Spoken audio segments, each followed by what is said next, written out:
Thank you. Welcome everybody. Wow, it looks like everybody really enjoyed it. I have to say, it's really incredible. It's so impactful. The thing that I think really intrigues me is, we've seen the Jungle Book, right? Yeah, and we've seen that story, and that is so different. But why is it that story that you chose? Why did you choose that one? Because there's loads that you could have taken.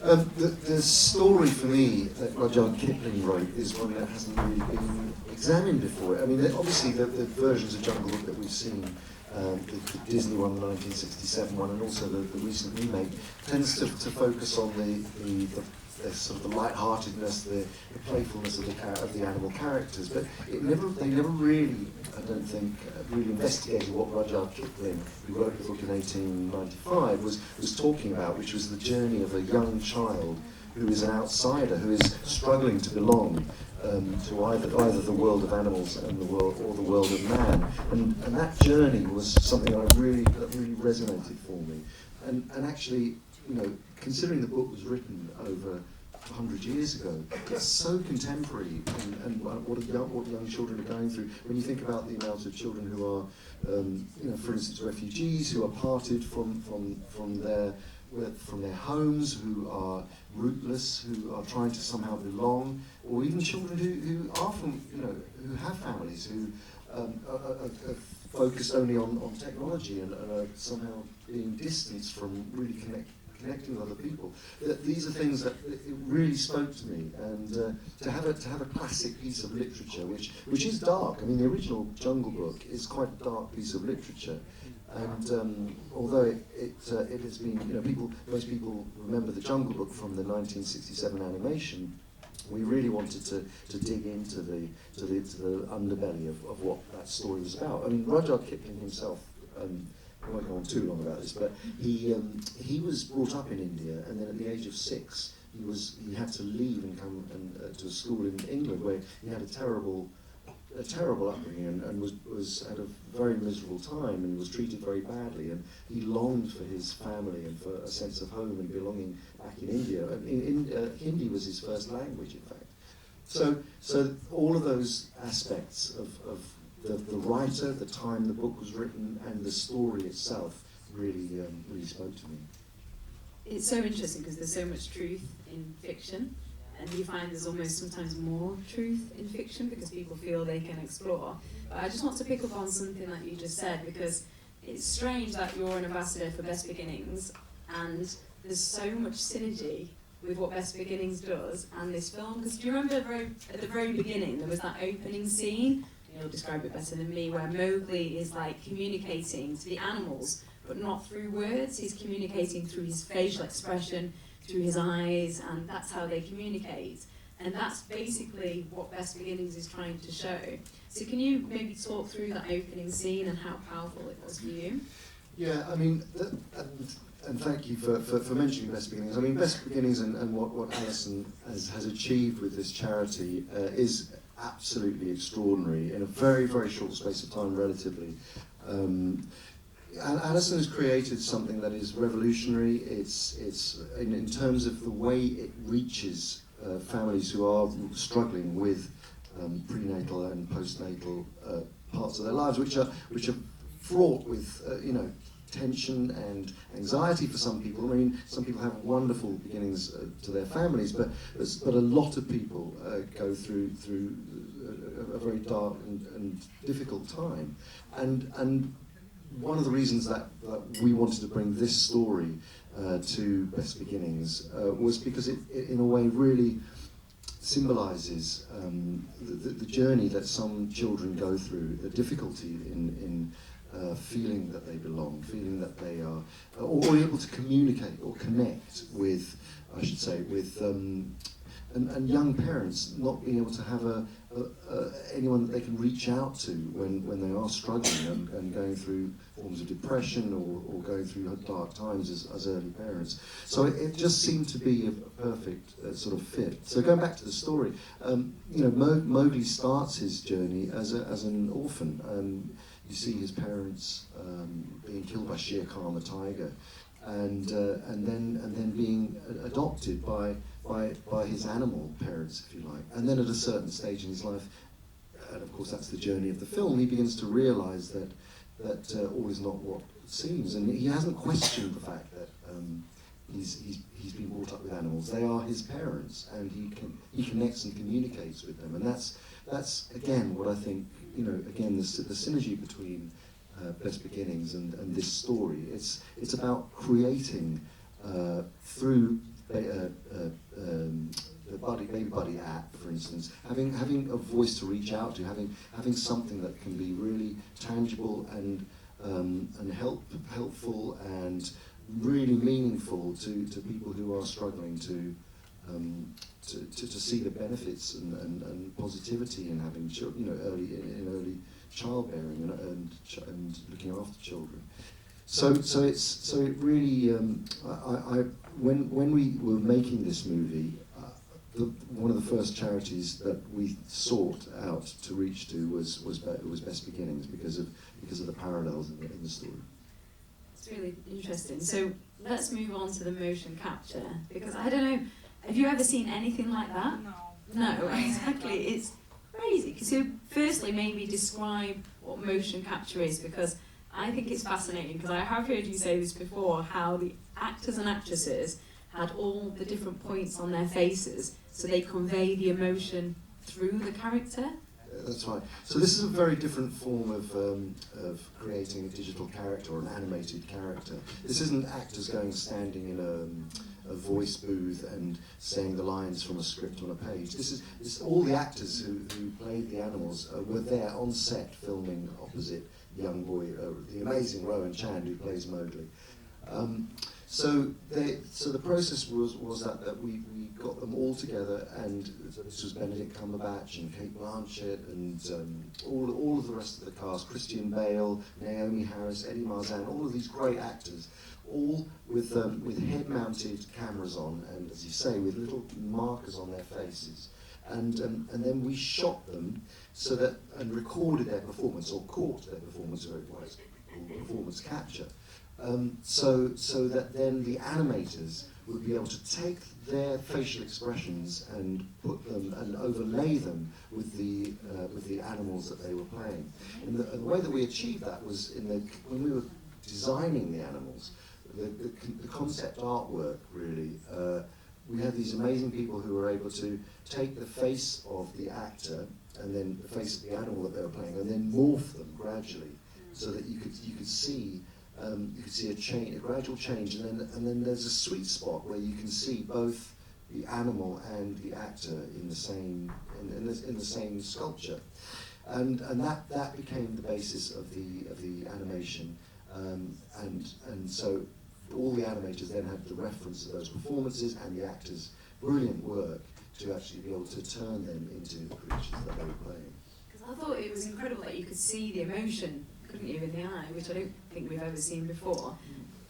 Oh. Not to that degree with that many actors. I think it's the biggest ever collaboration of actors with visual effects in a movie of all performance capture roles.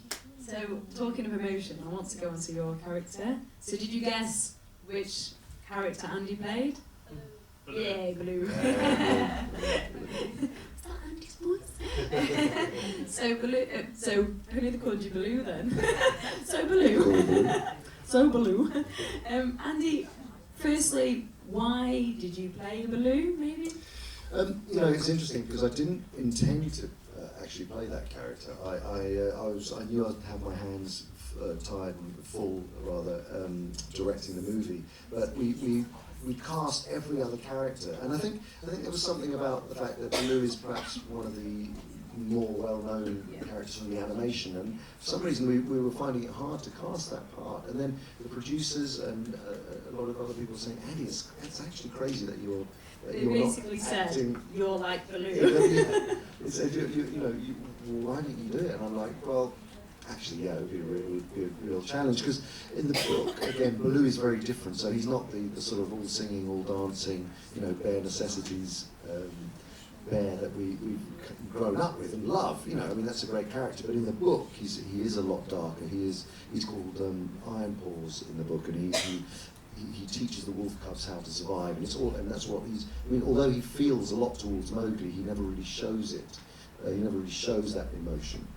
So he's like I based him on a drill sergeant. I mean, I wanted to make him more military, and as he is in the book. So he's a lot tougher, and he pushes Mowgli very, very hard. He doesn't, but secretly, he has a real affection for him. Yeah, I was going to say, even though he's got that, I don't know what you all thought, even though he's really strict, I really feel that warmth from him, especially towards the end. It's so powerful. So you captured that throughout. Now, I can ask questions all day. I can talk a lot. So I think it's about time maybe we open up to the floor, because it's not very often, I mean, this is such a rare opportunity. We're sat in such an intimate room to have Andy sat with us to be able to question about the film he's directed. So if anybody's got any questions, then straight away. What was so special about this boy when you casted all the children? What was the touch of your heart? That's a great question. So yes, what made us cast Roy and Chand? Well, normally when you're working on a film like this, you do a lot of auditions and you see lots of children, and I'd love to say that we saw thousands of children, but in fact he was the third actor that we saw, which is amazing, because you normally go on a search for like a worldwide search for actors to play a part like that. But he was exceptional, and he'd been suggested. He'd been in a film called Lone Survivor. I don't know if anybody's seen that film, Mark Wahlberg film, and he played the little boy at the end, an Afghani boy with who helps Mark Wahlberg's character survive, and he has a chicken, a duck. He carries in a duck. Yeah. Anyway, he was suggested to me, and so I met him. He's actually from Brooklyn. He's actually got an American accent. You'd never know it. He worked really, really hard on his British accent, and he really sounds. You really wouldn't know. But when I first met him over Skype, I met his parents. They were sitting in a flat in Brooklyn, and he auditioned for me there on the in his living room basically, and I was directing him, and I could see that he was so intelligent. I mean, he started this film when he was 10 years old, and it was a long process. This film took 5 years to make, and all in all, it took 5 years. And so he was started off at age 10 and ended up at age 15, and we were always worried that when we were coming to do pickup shots of him that he'd turn up with a beard. And Ask about the continuity. Was that hard? Yeah, all of a sudden he's this big. There are a couple of shots which we had to alter digitally because his whole frame was changing, his whole body and his face was beginning to change. Thankfully, his voice didn't change. No, so there are a couple of little beauty touches we had to do. But he was an incredible young actor, as I hope you saw. Yeah. We'll go the third row at the back. I am pointing to you. Sorry, I know it just looks like I'm randomly pointing. Have you been to India? In fact, we were very fortunate because this film again. This is a great point of departure for this film because it's an Indian story. It's about India, and nearly every other representation of the story hasn't even acknowledged the fact that it's from India. So we were thrilled and delighted that we had the world premiere. Netflix took us to Mumbai for the world premiere, which was fantastic. It was beyond my wildest dreams to be able to go to India to open this movie here. You would have listened to the music, the score, and that was written by Nitin Sawhney, who I'm not sure if are you aware of the musician Nitin Sawhney? He's an amazing. He's Anglo-Indian, and again, he was picked because we wanted someone who straddled both worlds. He was brought up in England but was from India, and he fully understands that whole notion as a composer of what it is to be an outsider. And so it was a huge part of this production to give it its Indian roots and culture and feel and make that really sing out. So yes, I had a brief time in India to answer your question. Did you enjoy the food? The food's amazing. Indian food is the best food. How did you get all this expression from a little baby? How did we get the expressions from a little baby? Yeah, Okay. it was amazing, and the connection with the eyes with the animals, Yeah. unbelievable. That Okay. opening scene. So yeah. it is incredible. That young baby at the beginning, Yes.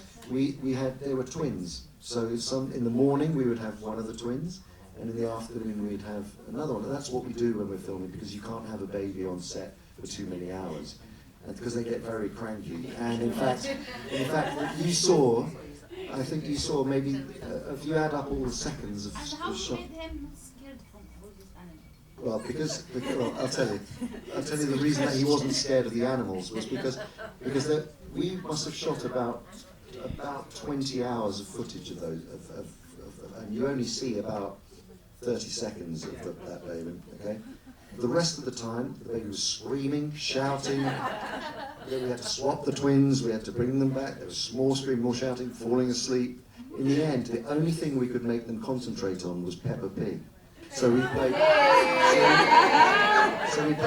Pig on an iPhone just next to the camera, and so when he's looking up and looking into Akila's eyes, he's actually looking up at Peppa Pig on an iPhone. And he's like this. It took me my whole life to make my son not scared from people. Peppa Pig is your answer. Sorry to destroy the magic for you. From now on, whenever you see this film or see it advertised, that's all you're going to think about now, that the baby was actually looking at Peppa Pig.